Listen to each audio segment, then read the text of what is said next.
अगर भगवान भूत अधिपति भगवान शंकर का स्मरण कर कर, पंचाक्षर मंत्र का स्मरण कर कर अगर आप पूजन में बैठ रहे हैं, लक्ष्मी पूजन कर रहे हैं, तो ये पक्का है अगर हमसे कुछ त्रुटि हो भी गई तो भगवान भोलेनाथ उसको क्षमा कर दे।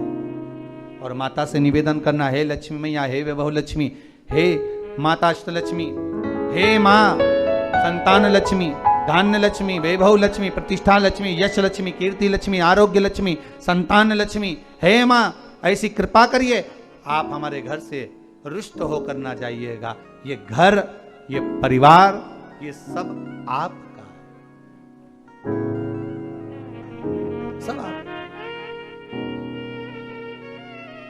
ये किसी दूसरे का नहीं। मां पूजन करते समय माता लक्ष्मी से जरूर कहें, मां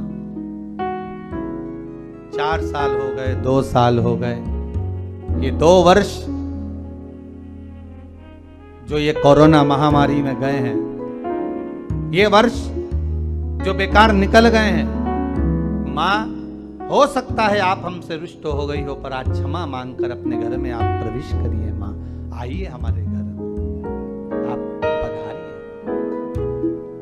महाराज कितना सुंदर संवाद है। एक साहूकार की बेटी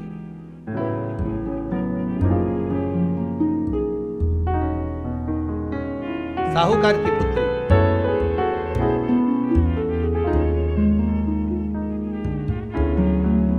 पीपल के वृक्ष के नीचे,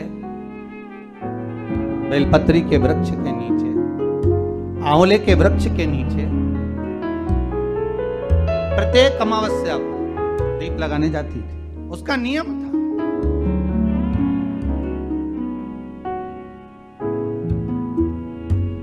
साहूकार की पुत्री प्रत्येक अमावस्या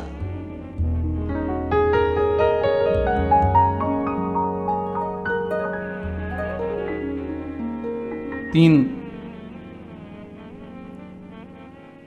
दीप, एक बेलपत्री के नीचे, एक आंवले के नीचे, एक पीपल के नीचे लगाने जाते।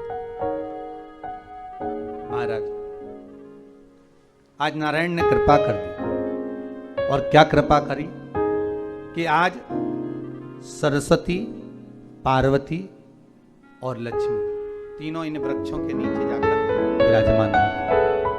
पार्वती मैया तो पहले से ही बेलपत्री के नीचे है,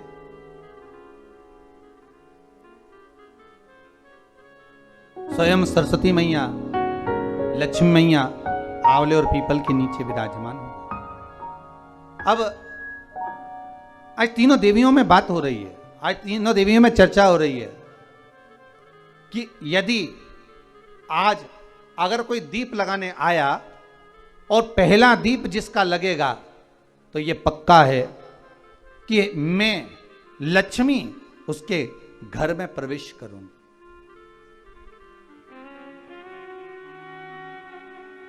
सरस्वती जी बोली, जो पहले बार दीप लगाने के लिए प्रथम में आएगा मैं उससे अपनी सहेली बना लूंगी, उसको अपनी मित्र बना लूंगी। पार्वती जी बोली, जो प्रथम दीप लगाने आएगा, पार्वती जी कहती हैं मैं भगवान शिव से कहकर उनका कल्याण करवा दूंगी। अब ये साहूकार की बेटी, वो साहूकार जो कहने का तो साहूकार था, धन पूर्व में बहुत था, पर अब इसके पास में कुछ भी नहीं बचा था। देखिए सुख दुख तो जीवन में चलता रहता है, आज सुख है कल दुख है, फिर दुख है फिर सुख है, ये जीवन में चलता रहता है। भगवान ने दिया, हो सकता है पूर्व में आपके पास में खूब धन होगा, वैभव होगा, सत्ता होगी, फैक्ट्रियां भी होंगी, दुकान भी होगा, धंधा भी होगा, पानी भी होगा, सब कुछ, सारी सत्ता आपके पास में होगी, पर समय की घड़ी किसने देखी है साहब? कौन देखा घड़ी को, कौन देखा पल को?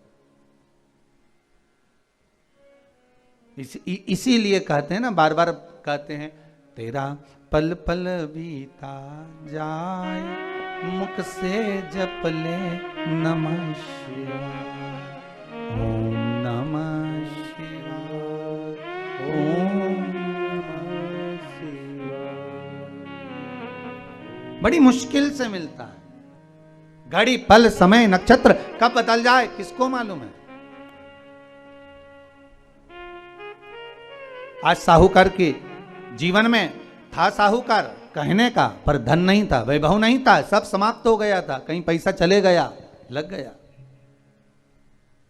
महाराज बेटी ने वही दीप तैयार करे। दीपावली की अमावस्या नहीं थी, पर दूसरी जो अमावस्या थी उस अमावस्या पे उसने दीप लगाया। जैसे ही दीप लगाया, 3 देवियों ने आवाज लगाई,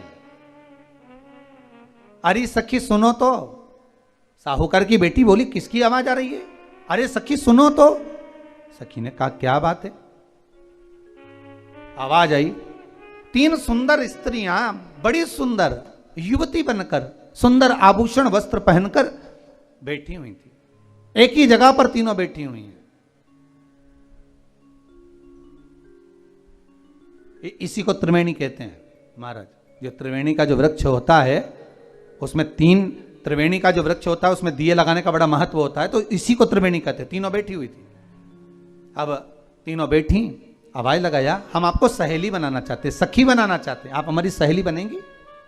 अब इस साहूकार की बेटी को लगा, ये तो बहुत पैसे वाली दिख रही हैं, धनपति दिख रही हैं, और मैं तो गरीबड़ी, और ना जाने में अगर इनकी सखी बन गई तो फिर इनको क्या मुझे देना पड़ जाए, कोई भरोसा है? इसलिए शास्त्र कहता है कि मित्र भी बनाओ तो सोच समझ कर बनाओ। मित्र भी बनाओ तो सोच समझ कर बनाना।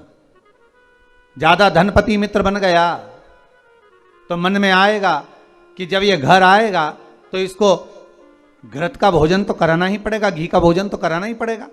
इसलिए मित्र भी बने तो ऐसा बने कि जो आपके सम्मुख में हो, उसको धन और वैभव से मतलब ना हो, उसको सत्ता से मतलब ना हो, आप उसको केवल आपसे मतलब, आपकी मित्रता से मतलब।